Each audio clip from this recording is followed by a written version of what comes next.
सर्वांना नमस्कार. स्वागत आहे शब्दसाद या आपल्या यूट्यूब चॅनलवर. कथा आवडली तर लाईक करा आणि चॅनलवर नवीन असाल तर सबस्क्राईब करा. लग्नानंतरचे ते गोड दिवस भाग 6. डोक्याला लावून वाकोल्या दाखवत ती म्हणाली, मी काय तुम्हाला खाणार थोडीच होती. प्रियाचा मोठा भाऊ तिथे उभा होता. आता त्याला वाटले आपण सुद्धा काही बोललंच पाहिजे. तो तिथे जवळ येत म्हणाला, अगं प्रिया, हे तर काहीच नाही. यांनी काल रात्री माझ्यासोबत जे जे केलं ते जर मी तुला सांगितलं तर तू यांना. प्रियांश चटकन उठला आणि त्याने पटकन त्याचे तोंड दाबले आणि म्हणाला, हे आमचं दोघांचं प्रेम आहे, तुला कळणार नाही. प्रिया, जा, तुला काही कामधंदा नाही आहे का? पुरे करा आता, लवकर लवकर आवरा. आणि तुम्ही सुद्धा अशाच उभ्या राहणार आहे की जावई बापूंसाठी काही चहा नाश्ता वगैरे बघता का? प्रियाच्या आईला प्रियाचे बाबा म्हणाले. प्रियाच्या मोठ्या भावाला रागाने बघत बाबा म्हणाले, जे झालं ते झालं. साखरपुड्याला जायचं आहे. चांगले तयार होऊन लवकर बाहेर या. जा प्रिया, तू पण लवकर ये. बाबा प्रिया, प्रियांश आणि सासूबाईंना बोलले. खरे पाहता प्रियांशला राग यायला पाहिजे होता, परंतु तसे काहीच झाले नाही. या छोट्या छोट्या गोष्टींमधून त्याला आनंद मिळत होता. कारण प्रिया जी इतक्या दिवसापर्यंत त्याच्यापासून लाजत वेगळी वागत होती, ती आता जास्तीत जास्त त्याच्याशी मनमोकळेपणे वागू लागली होती. तिच्या मनातल्या भावना तो समजू शकू लागला होता. ज्या मुलीला आपल्याकडे बघताना सुद्धा 10 वेळा विचार करावा लागत होता, ती मुलगी अतिशय मनमोकळेपणे तिच्या मनातील भावना कृतीसह स्पष्ट करत होती. अजून काय पाहिजे त्याला? माहेरी आलेली प्रिया, आपला खरा स्वभाव, आपले खरे वागणे, तिच्या बोलण्याच्या पद्धती, वागण्याच्या पद्धती त्याला दिसत होत्या, जाणवत होत्या. सासरी असताना तिच्यावर असलेले दडपण, त्यामुळे ती प्रियांशबरोबर मैत्रिणीसारखी वागू शकत नव्हती. परंतु माहेरी मात्र लहानपणापासून त्यांच्याबरोबर राहिलेली, मोठी झाली ती त्या व्यक्तींसमोर ती प्रियांशची अगदी वर्गमैत्रिणीप्रमाणे वागत होती.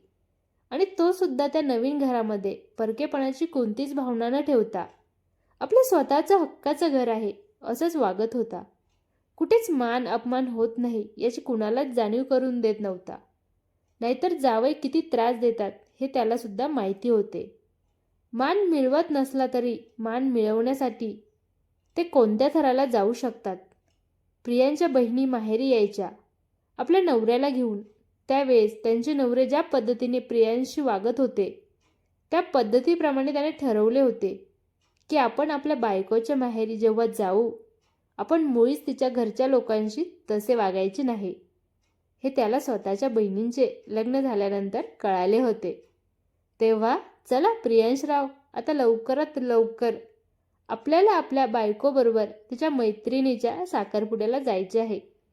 तयार व्हावे लागणार आहे असा विचार त्याच्या मनात आला. पुन्हा तो घाईघाईमध्ये प्रियाच्या मोठ्या भावाच्या रूममध्ये जाऊन तयार होण्यासाठी, अंघोळ करण्यासाठी गेला. तुम्हाला मी सांगितलं ना, तुम्ही माझ्या रूममध्ये यायचे नाही. प्रियाच्या खोलीत जा, त्याने अतिशय नम्रपणे विनंती केली. हो, मी पुन्हा चुकून तुमच्याच खोलीत आलो. पण काय झाले, तुमची अंघोळ तर झालेली आहे. मी इथेच तयार होतो. उगाच तिच्या रूममध्ये तिकडे गेल्यानंतर तिला सुद्धा थोडं अवघडल्यासारखे होईल आणि मला सुद्धा. तुमची हरकत नसेल तर मी इथेच आंघोळ करतो आणि इथेच तयारी करतो. प्रियांश त्याला अतिशय प्रेमाने म्हणाला. प्रियाला अवघडल्यासारखे होईल? मुळीच नाही. मी ओळखतो तिला, तिला काही प्रॉब्लेम नाही.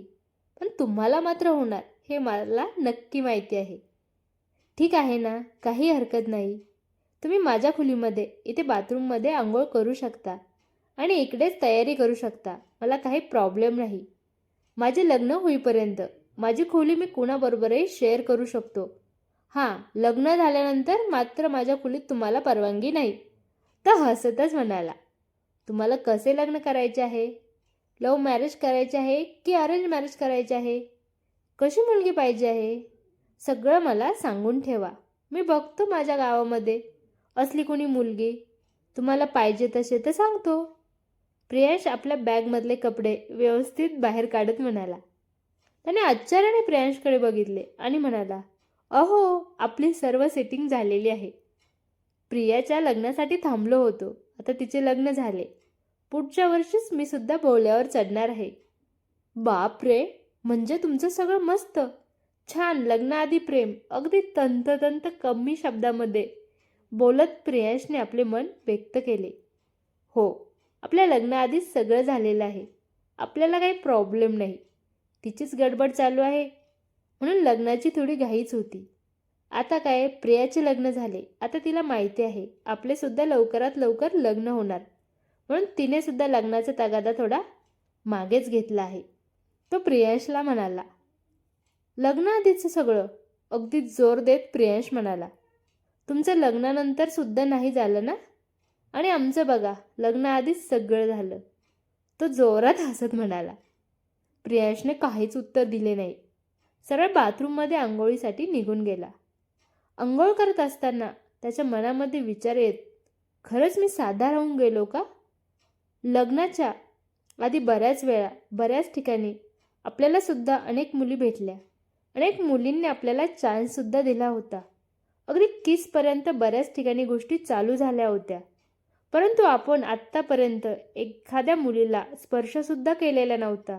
आपली स्वतःची हक्काची बायको असतानासुद्धा आपण 8 दिवसापासून आत्तापर्यंत तिच्याशी कोणत्याच पद्धतीची जबरदस्ती केली नव्हती. आणि इकडे मात्र आपल्याच बायकोचा भाऊ त्या गोष्टीचा मजाक उडवत आहे.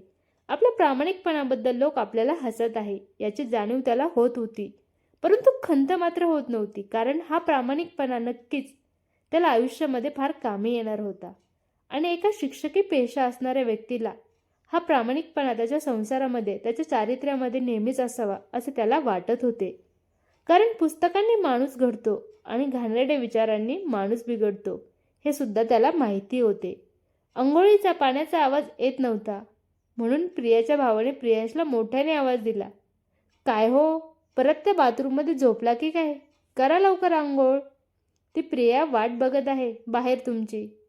प्रियांशने त्याचा आवाज ऐकला आणि भरभर आंघोळ करायला सुरुवात केली.